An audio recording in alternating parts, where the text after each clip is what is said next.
दोस्तों, बहुत दिनों बाद आपसे फिर से मिलना हो रहा है। आज फिर हम एक ऐसे मुद्दे को लेके आए हैं कि हम खुद को प्रभावशाली कैसे बनाएं। लोगों तक आप जो अपने दिल के अंदर लेके चल रहे हैं उनको किस तरह से बताएं। तो मेरा ये कहना है दोस्तों कि हम कैटेगरी वाइज देखते हैं कि हम ऑफिस की बात करें। ऑफिस में हम अपने बॉस को या अपने अधिकारियों को किस तरह से प्रभावित करें, या फिर हमें ऑफिस में काम कैसे करना चाहिए, इस टॉपिक पे हम बहुत अच्छे से अपने माइंड को हमेशा फ्रेश रखिए। फ्रेश रखने से ये मतलब है कि आपका बॉस या आप जो भी दायित्वों का निर्वाह कर रहे हैं आपको निर्वाह करने हैं।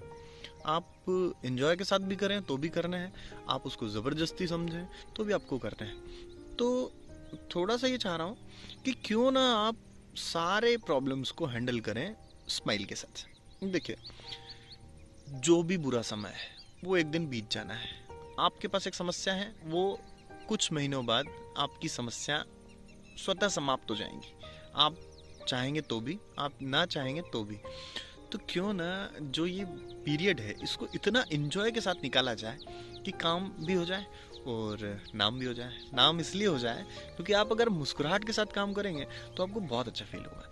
आपके कलीग जो आपके साथ में काम करने वाले लोग हैं, वो आपने देखा होगा कि हम एक दूसरे से अपेक्षा ही नहीं रखते हैं। आप किसी न किसी की नौकरी कर रहे हैं, आप चाकर की तरह काम कर रहे हैं। आप किसी के मतलब आप दिन भर काम करेंगे, आपको ऑब्वियस सैलरी मिल रही है, मीन्स आप एक तरह से एक कर्मचारी श्रमिक हैं, या आप किसी न किसी सर्विस को भी आप प्रोवाइड कर रहे हैं, तो देन आपको उसका पैसा मिल रहा है। सीधी सी बात, जब आपको लगे कि काम बहुत ज़्यादा है तो एक सीधी सी बात आपको समझनी है कि एक मजदूर दिन भर धूप में काम करता है, उसे 200 रुपये पर डे मिल रहे हैं आज की कंडीशन में। आपको 200 से ज़्यादा मिल रहा है, 100% 200 से ज़्यादा मिल रहा है। अब कितना ज़्यादा मिल रहा है ये आप मुझसे ज़्यादा अच्छे से समझ पाएंगे। आपको मान लो कि आपकी सैलरी 30,000 पर मंथ है, तो आपको कितना मिलता है, वो दिन भर में कितनी मेहनत कर रहा है और आप उतनी नहीं करना चाह रहे। मत करिए, कोई दिक्कत नहीं है, कोई प्रॉब्लम नहीं है। आपकी क्वालिटी है, आप वहाँ बैठे हैं, कोई प्रॉब्लम नहीं है।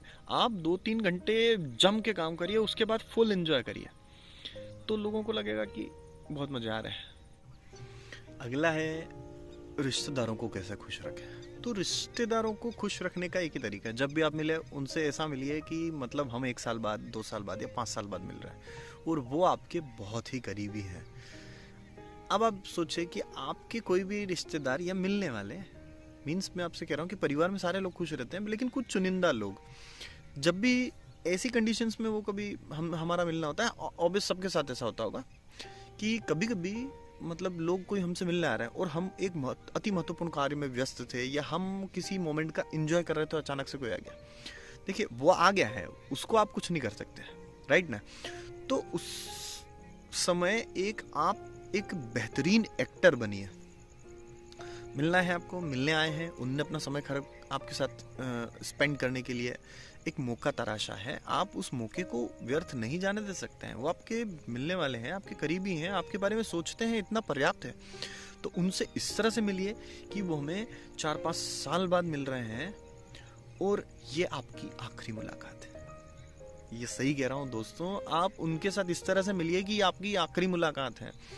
मैं सच बता रहा हूँ कि 100% वो आपके दीवाने हो जाएंगे। ये था मिलने वाले लोग। और लास्ट एंड फाइनल कि हम अपनी फैमिली को कैसे खुश रखें।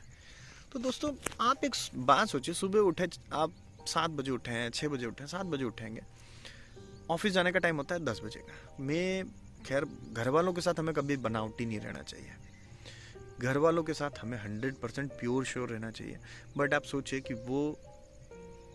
वे एक मात्र ऐसे व्यक्ति हैं जो निस्वार्थ भाव से आपकी चिंता करते हैं, तो उनके साथ कुछ भी बनावटी नहीं होना चाहिए। जो आपके दिल में है क्लियरली उनसे कहिए, सारी प्रॉब्लम्स को शेयर करिए, मन में कुछ भी मत रखिए, आपका जीवन हमेशा अच्छा चलता रहेगा। तो ये कुछ छोटे छोटे स्मॉल टॉपिक्स थे जो मैंने आपके साथ शेयर करे हैं।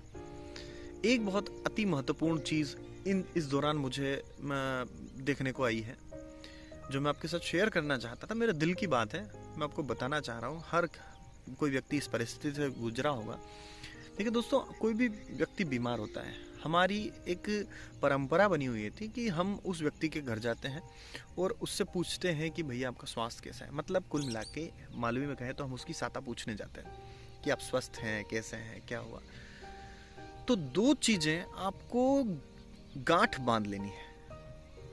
हमें जाते से ही केवल इतना पूछना है कि कैसे हो, और वो भी ऐसा पूछो कि आपके पूछने मात्र से ऐसा लगे कि वो व्यक्ति ठीक हो चुका है, पूर्ण रूप से स्वस्थ हो चुका है। तो एक पॉजिटिव एनर्जी उसमें आएगी। और जब हमारा किसी भी बीमार व्यक्ति का दिमाग अगर उसको ठीक होने की ओर ले जाएगा तो मजे आ जाएंगे। तो आप पहली चीज बहुत ही पॉजिटिव थिंकिंग में ये लेके चलिए कि कैसे हो, बढ़िया है, मस्त, तो वो उसको बहुत मजा आएंगे। दूसरा, एक कसम खा लो कि हम किसी के भी घर अगर उसके स्वास्थ्य के बारे में जानने जा रहे हैं तो हम उस घर में ना पानी पिएंगे, ना उस घर में हम चाय पिएंगे, ना उस घर में हम खाना खाएंगे। अब आप सोचने होंगे कि हम परहेज कर रहे हैं। हम परहेज नहीं कर रहे हैं। हमारा एकमात्र उद्देश्य है कि उस घर के हर व्यक्ति को हम किसी भी स्थिति में परेशान ना करें।